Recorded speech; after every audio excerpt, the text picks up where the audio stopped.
Hi, I'm DK Rice with Royal LePage Rockies West Realty in Invermere, British Columbia, and I am bringing to you one of my most popular downloads on the internet. It's 10 things you need to know before buying real estate in Invermere, BC. This report gets downloaded all the time and it seems to be quite popular, so I thought I'd do a video on it. So just to get to number one, that's the BC property purchase tax, PTT. That tax is in British Columbia is 1% on the first 200,000 and 2% on the balance up to 2 million, and then it's 3% after that. Now, this is applicable on every single transaction, uh, no matter how many times a property sells. There is one time where it might be exempt, and that's for a first time home buyer. If your home is under 475,000, I always recommend talk to your lawyer about that because that could change. Number two is the speculation tax. In our area, in the East Kootenays, we do not have the speculation tax. That is primarily in the lower mainland. I know in Kelowna there is an area there, and on the island there's also an area. So in our area, nothing to worry about. Foreign buyers tax, same thing. We do not have it here. It's only in the Greater Vancouver area. Number four is the insurance. In our area, if you are getting a mortgage, you will have to have insurance on your property. So before the mortgage will be dispersed for funds to pay for your property. Anyway, so that's just one thing to keep in mind. Number five would be in regards to your lawyer. Your lawyer needs to be a BC real estate licensed lawyer.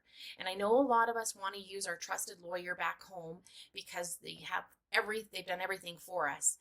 Unfortunately, if they are not licensed in BC, then they can do the work, but they still have to hand it off to somebody else. So it's kind of like paying two lawyers instead of one. So I'd be happy to recommend to you any BC real estate lawyers that may even be in your area, because there are a couple in Alberta, I know for sure.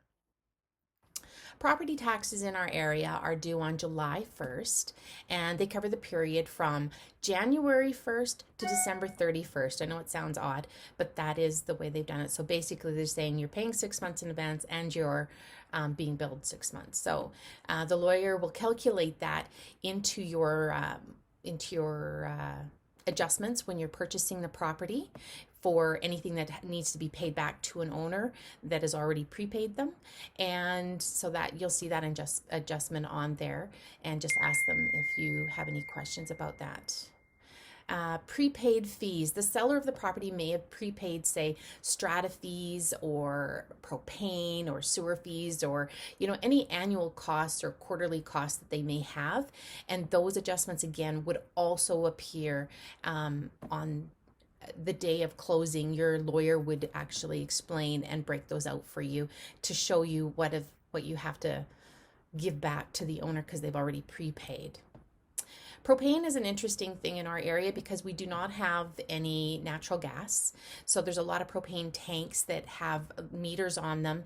And upon closing, those meters would be read, and that charge, we could go back to the propane company and figure out what the actual rate is, and the buyer would then have to pay the seller a personal check or cash or e-transfer. I know I've done those as well for the remaining propane in the tank, because again, that's kind of like an adjustment that has already been prepaid.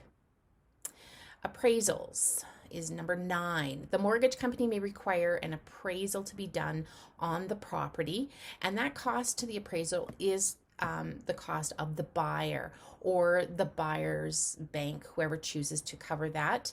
And a lot of times I know financial, when people have subject to financing, they may be personally approved, but the property also has to be approved, not just the individual.